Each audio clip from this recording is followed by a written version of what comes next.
जय श्री कृष्ण। राधे राधे। श्री हरिदास। और आज का हमारा एक स्पेशल टॉपिक है। स्पेशल नहीं, वो पहले भी मैं इस टॉपिक पे वीडियो बना चुकी हूँ, लेकिन आप सबके लिए मुझे इंस्टा पे ना बहुत सारे मैसेजेस आते हैं। दी हमको ना सेवा करनी है कान्हा जी की, और वो हम सेवा कैसे करें। कुछ मुझे लिखते हैं कि दीदी हम ना बचपन से ही सेवा कर रहे हैं और फिर भी हमको वो कृपा प्राप्त नहीं होती। तो दीदी फिर भी वो कृपा प्राप्त नहीं होती। कुछ मुझे लिखते हैं कि दीदी आप जो सेवा करते हो, लेकिन संत तो अलग तरीके से सेवा करते हैं, वो तो किसी विग्रह के साथ नहीं होते हैं, तो वो मतलब उनकी भक्ति तो अपार होती है।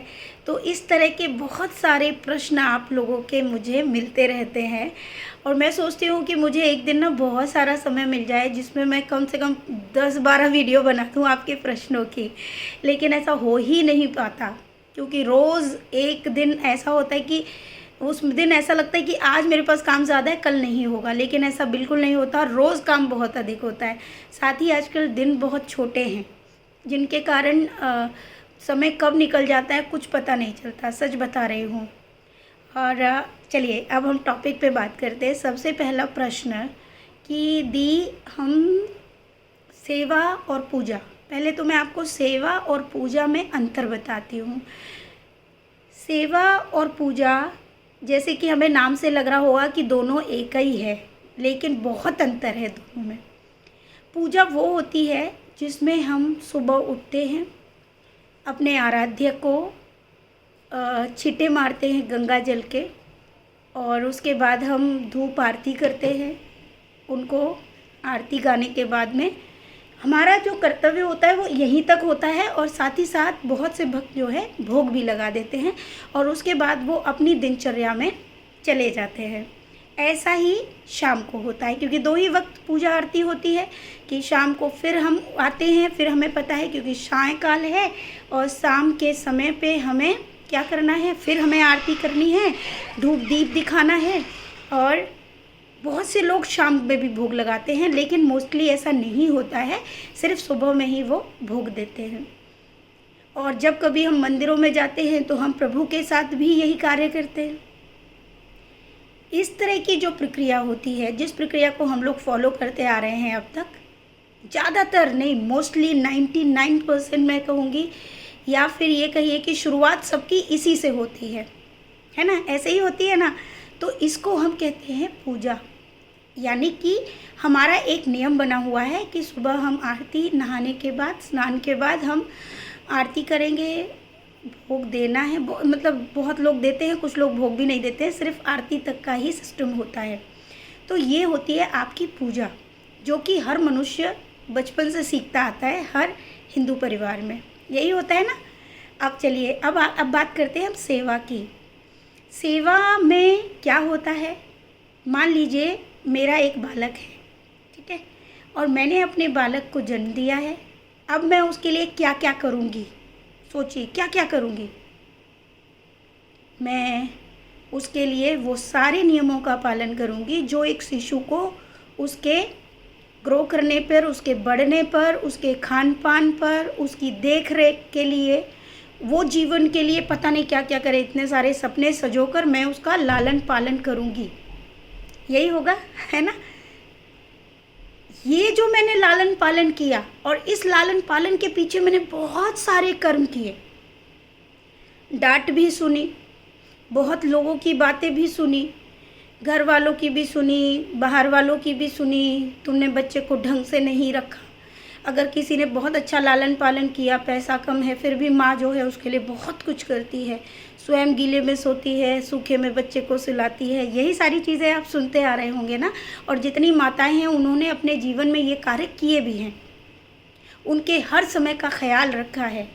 और हाँ, यहाँ पर एक बहुत इम्पॉर्टेंट चीज़ है, अपने बच्चों से उन्होंने सिर्फ एक अपेक्षा रखी कि जब ये बड़ा हो जाएगा तब ये बहुत अच्छा इंसान बनेगा और शायद मेरी भी देखभाल करेगा। यही होता है ना। अब छोटे से बालक से आप बचपन में तो कुछ मांग नहीं सकते, क्या मांगेंगे उससे, क्योंकि आप जानते हैं कि वो कुछ नहीं दे सकता, वो छोटा बच्चा, आप उल्टा आप दे रहे हो उसको, है ना। ये जो आपने इतने समय तक कार्य किया, ये होती है सेवा। जब वो छोटा सा बच्चा है और जब वो इतना बड़ा हुआ, जब तक कि वो स्वयं से वस्त्र नहीं पहनने लगता, जब तक कि वो स्वयं से तैयार होकर स्कूल नहीं जाने लगता, तब तक आप सेवा में होते हो। वही सेवा आज हम लड्डू गोपाल की करते हैं या हमारी छोटी बाल स्वरूप राधा रानी की करते हैं। ये आ जाता है सेवा में। अब यहाँ पर त्रुटि हम क्या करते हैं कि हम ये जानते हैं कि ये हमारे बालक हैं। देखिए, हमको ये बोध है, हमको पता है कि ये प्रभु है, लेकिन हमने इनको किस रूप में स्वीकार किया? बच्चे के रूप में। जब बच्चे के रूप में आपने पूर्ण रूप से स्वीकार कर लिया, तो मनोकामनाएं या हम इनसे जो विश मांग रहे हैं, उस बात को भी हमें थोड़ा सा हटाना पड़ेगा, है ना। हटाना क्यों पड़ेगा? बालक है ना, वो बालक स्वरूप है उनका। तो यहाँ पे हम उस चीज़ को उस समय के लिए भूल जाएंगे जब तक कि ये बड़े नहीं हो जाते। अब वो सेवा आपको देनी है। अब ये बच्चे क्या करेंगे कि ये बच्चों को स्कूल जाने की ज़रूरत नहीं है, ये थोड़ा सा हमको बहुत आज़ादी देते हैं। देखो, हमारे जो बच्चे होते हैं वो हमको आज़ादी नहीं देते, तब तक नहीं देते जब तक कि हम मर न जाएं, इस जीवन से छुटकारा ना पा जाएं। लेकिन ये बच्चे हमें बहुत सारी स्वतंत्रता देते हैं बचपन से ही, जब से ये हमारे जीवन में आते हैं। ये हमको शोर नहीं करते, ये हमको ज़्यादा शोर करके परेशान नहीं करते, राइट। ये मुख से कुछ ऐसे शब्द नहीं बोलते जो हमको दुख या कष्ट दे जाएं। सही बोल रही हूँ ना। ये कोई भी ऐसा कार्य नहीं करते जो आपके कार्यों को बिगाड़ दें। बस ये एक जगह बैठकर आप इनको भोजन दे देंगे तो ये भोजन ले लेंगे, आप जैसा दोगे वैसा ग्रहण कर लेंगे। लेकिन जो हमारे स्वयं के बच्चे हैं वो ऐसा नहीं करते हैं। उनको ये फला सब्ज़ी पसंद नहीं है, उनको ये समझ नहीं आता है, उनको सारी चीज़ें चाहिए होती हैं। लेकिन इन बच्चों को ऐसा कुछ नहीं चाहिए होता है ना। अब आती है बात यहाँ पर, इनको आपसे वैसे कुछ नहीं चाहिए होता है, लेकिन ये आपके भावों को ज़रूर उसका परीक्षण करते हैं। ये ज़रूर परीक्षण करते हैं, लेकिन वो कब परीक्षण करते हैं? जब आप उस भाव के मापदंडों तक पहुंच जाते हो। पहुंचते कैसे? हमारी सेवा भक्ति से। जब हमारे अंदर ये भाव आ जाता है कि इनमें और हमारे स्वयं के बच्चों में कोई अंतर नहीं है, जबकि ये उनसे सर्वश्रेष्ठ है, ये हमें कष्ट नहीं देते, एक जगह बैठते हैं, जहाँ बिठाओगे बैठ जाओगे, लेकिन हमारा बच्चा बैठेगा नहीं, आपके 10 काम बिगाड़ देगा, ये कुछ नहीं करेगा, है ना। आप ये जो कार्य कर रहे हो ना, ये सेवा है। यहाँ पर कोई मांग नहीं है। यहाँ आप आरती करते हो, बहुत अच्छी बात है। अगर आरती नहीं भी हो पाती है तो भी ये चलता है, क्योंकि आप क्या कर रहे हो? बालक स्वरूप में प्रेम कर रहे हो।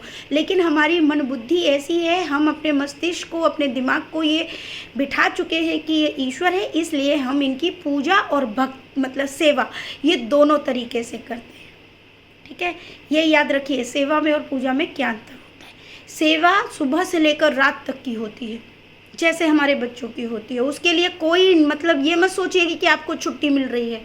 और अगर आप ये सोच रहे हो कि छुट्टी मिल रही है ना, तो आप भूल जाइए कि आप पूर्ण रूप से सेवा कर रहे हैं। छुट्टी नहीं है, आपको हर 1 घंटे बाद देखना पड़ेगा बच्चे क्या कर रहे हैं, क्या उनको कोई आवश्यकता तो नहीं है। ये सेवा है। बहुत लोग पूछते हैं ना कैसे सेवा करनी है, अब सबको समझ आ रहा है ना, ऐसे सेवा करनी है। अब आते हैं हम तीसरे पॉइंट पे कि साधु संत या जो भी भक्ति करते हैं, जो सेवा आप कर रहे हो, ये सेवा में ही भक्ति आ जाती है। सेवा करते करते आपकी जीवा पर क्या आ गया? नाम आ गया। नाम किसका? लाडली का, कन्हैया का। अब आपकी जीवा भी इसको रट रही है। अब आपके मन में क्या आने लगा है? कैसा भाव आने लगा है? आपके मन भाव आने लगा है कि हे प्रभु, काश मैं आपकी छवि को देख पाऊँ, मैं भी आपको पालूँ, मैं जानना चाहता हूँ, मैं देखना चाहता हूँ। ऐसे भाव उठने लगे। आपकी कृपा मुझे प्राप्त हो रही है, हर छोटी खुशी में आपको प्रभु की कृपा प्राप्त हो रही है। आपको ये महसूस हो रहा है कि अगर मुझ पर दुख भी आ रहा है तो ये भी मेरे प्रिया प्रीतम यानी मेरे लाला लाली की कोई तो दया दृष्टि है, जिससे कारण मुझे दुख मिल रहा है। तो समझ लीजिए, अगर उस दुख में भी मनुष्य मुस्कुरा रहा है तो ये आपकी भक्ति भी शुरू हो गई। सेवा के साथ क्या शुरू हो गई? भक्ति शुरू हो गई। अब साधु संतों को ज़रूरत नहीं होती श्री विग्रह की। कारण क्या है? कि उन्होंने अपना पूरा जीवन जो है वो प्रभु को समर्पित कर दिया है। उन्होंने सगे संबंधी सबको छोड़ दिया है। लेकिन एक गृहस्थ के लिए ये सब छोड़ पाना इतना आसान नहीं है, और गृहस्थ जीवन में रहकर भक्ति करना ये सर्वोपरि है। इस बात को ध्यान रखिएगा, क्योंकि गृहस्थ में आप जितनी आलोचनाएं सुन रहे हो, आपके साथ जो जो चीज़ें घटित हो रही हैं, लेकिन हाँ, एक चीज़ में याद रखना कि घमंड नहीं आना चाहिए, आपके अंदर अहम नहीं आना चाहिए। आपको लाखों लोग ये बोल दे कि हाँ मैं ऐसा कहूँगा, मैं ऐसा करूँगा तो ऐसा हो जाएगा, ये घमंड कभी भी आपकी जीवा पर नहीं आना चाहिए। तब आप भक्ति के क्षेत्र में जा रहे हो, गृहस्थ में रहकर भी।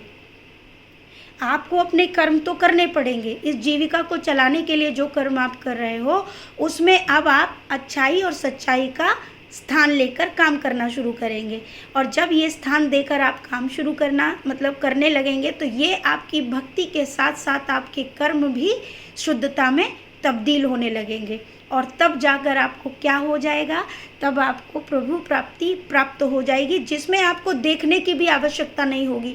आपको हर क्षण हर पल ये महसूस होगा कि प्रभु तो मेरे निकट हैं, मेरे पास हैं, अरे मैं तो उनको, वो मुझे छोड़ के जाते ही नहीं। ये देखो, इस समय मेरी लाडो जो है इतने गौर से जो है मुझे देख रही हैं। अब आप मानेंगी कि मुझे कैसा लग रहा है। मुझे ऐसे प्रतीत हो रहा है जैसे कि मेरी लाडली श्यामा जो है धीरे धीरे धीरे धीरे मुस्कुरा रही हैं, अपनी आंखों से मुझे बोल रही हैं कि मैया बहुत अच्छा बोल रहे हो।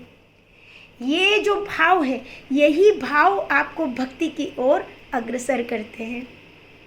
यहाँ पर आपको जो देखना है स्वयं के लिए देखना है। तो अब आप सबको समझ आया कि इन सब में क्या अंतर है, किस तरह सेवा होती है। कुछ ज़्यादा नहीं करना होता, प्रभु को दिखावे की कोई ज़रूरत नहीं होती। बहुत से लोग लिखते हैं कि प्रभु दिखावे की ज़रूरत नहीं है तो आप दिखाते क्यों हैं। देखिए, हम बहुत सारी चीज़ें देखते हैं, अगर हम उनमें से अच्छी चीज़ें देखें तो ये बहुत अच्छी बात होगी ना। हमारी आँखों को अच्छी चीज़ें देखने को मिल रही हैं, हमारे कानों को बहुत अच्छी चीज़ें सुनने को मिल रही हैं, तो क्यों न करें। ये अच्छी चीज़ें सब तक जानी चाहिए। अब हर कोई पेट से तो सीख कर नहीं आता, सीखने के लिए वो ऐसे ही देख कर सुन कर ही वो सेवा से लेकर बहुत सारी चीज़ें सीखता है। हम भी पहले से नहीं सीखे, बस हम पर एक कृपा ये हो गई कि वो सेवा हमको प्रभु ने सिखा दी।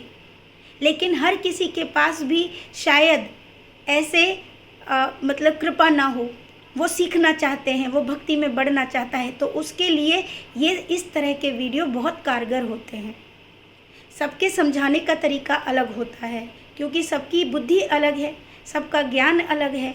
और ज्ञान क्या कहूँ, देखिए भक्ति में ज्ञान की भी आवश्यकता नहीं होती। यहाँ तो बस आपका जो मन, अंदर से जो मन है ना, जो बोले वही भक्ति और वही साधना है, जो आपको समझ में आ जाए, और जो समझ आ रहा है वही गुरु ज्ञान है कि नहीं।